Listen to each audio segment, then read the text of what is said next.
श्री स्वामी समर्थ. नमस्ते स्वामी भक्तांनो, कसे आहात तुम्ही? आज मी तुम्हाला स्वामी समर्थ महाराजांनी वामनबुवा बडोदेकर यांना जीवदान कसे दिले त्याबद्दलची गोष्ट सांगणार आहे. तर बडोद्याचे वामनबुवा हे अनेक आजारांनी त्रस्त झाले होते. शरीराला जेवढे काही रोग होतात ते सगळेचे सगळे रोग त्यांच्या ठिकाणी झाले होते. घरातील सगळेजण चिंतेत होते.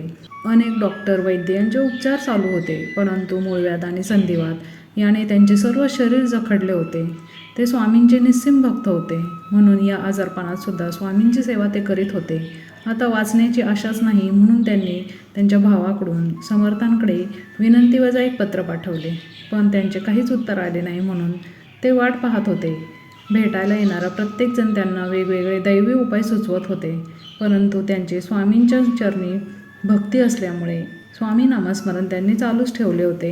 वेदशास्त्राच्या नियमाप्रमाणे अज्ञानी किंवा ज्ञानीजनास प्रारब्ध भोगणे हे प्राप्त होते. ते भोग संपल्याशिवाय या जन्मातून सुटका होत नसे, परंतु ज्ञानीजनास देहबुद्धी नसून ज्ञानधैर्याच्या योगाने क्लेश होत नाही. हे त्रिकाळ सत्य आहे. देवादिकांना सुद्धा प्रारब्ध चुकले नाही, तर आपल्यासारख्या मर्त मानवाची यातून सुटका कशी होईल? अक्कलकोटवरून पत्र न आल्यामुळे वामनबुवा जीवनाला कंटाळले होते. आता स्वामी दर्शन होणार नाही, म्हणून त्यांना वाईट वाटत होते. एकदा जीवाला कंटाळून त्यांनी जलसमाधी घ्यावी असा निर्णय घेतला.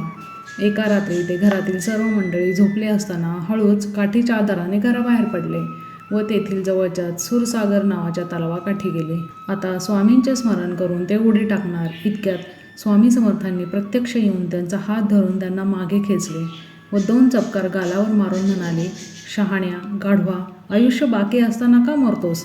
तुझे भोग भोगल्याविना तुला गती नाही. अम्मावर त्रागा करतोस काय? सहज समाधी सोडून प्राणत्यागरूपी जलसमाधी कशाची बोडक्याची घेतोस? असे म्हणून त्यांनी वामनबुवाला घरी आणून सोडले. त्यांच्या चेहऱ्यावर हात फिरवून, बरे होईल, उगीच बैस, चेष्टा करू नकोस, पायपोस खाशील, असे बोलून स्वामी समर्थ महाराज दिसेनासे झाले. ते घरी आले तेव्हा त्यांच्या आईला व त्यांच्या भावाला सुद्धा जाग येऊन त्यांनीही स्वामींचे दर्शन घेतले होते, म्हणून ते दोघेही आनंदात होते. स्वामींचा हात अंगावर फिरल्यावर अद्भुत जादू झाली, नाही तर नवलच. वामनबुवा सकाळी उठून पाहतात तो काय, शरीर व मन एकदम प्रफुल्लित झालेले. त्याच दिवशी अक्कलकोट येथून त्यांना एक पत्र व अंगारा आला. लवकरच त्यांच्या व्याधीसुद्धा एक एक करून बऱ्या होत गेल्या. त्यानंतर एक दिवस स्वामींनी स्वप्नात येऊन त्यांना आज्ञा दिली की गुरुक्षेत्री आल्यावर निश्शेष बरा होशील. स्वामींची आज्ञा आल्यावर ते सोबतीने एका मार्गशीर्ष महिन्यात रेल्वेने अक्कलकोटला गेले. त्यावेळी स्वामी मैदर्गीस होते हे समजले. लवकरच दत्त जयंतीचा उत्सव होता. स्वामींची स्वारी अक्कलकोटला परत आल्यावर भक्तांची दर्शनाला रीघ लागली होती. वामनबुवा सुद्धा काठी टेकीत टेकीत स्वामींपाशी गेले. तेव्हा स्वामी म्हणाले, काय वामनबुवा, जीव देत होतास ते तुम्हीच काय? तुमचा सूरसागर कोरडा होता ना? असे म्हणून ते हसले. प्रत्यक्ष प्रचिती आल्यावर कोण नम्र होणार नाही? वामनबुवा स्वामी चरणी नतमस्तक झाले व दत्त जयंतीचा उत्सव पार पडेपर्यंत स्वामी समर्थांच्या चरणी वामनबुवा राहिले. स्वामींच्या दर्शनाने ते तृप्त झाले होते. त्यांचा शेष उरलेला आजारही बरा झाला होता व ते परत बडोद्याला आले. स्वामींच्या ह्या अतर्क लीला व भक्तांसाठी वेळोवेळी संकटात धावून जाणे हे पाहिले की कोणता भक्त त्यांच्यापुढे नतमस्तक होणार नाही.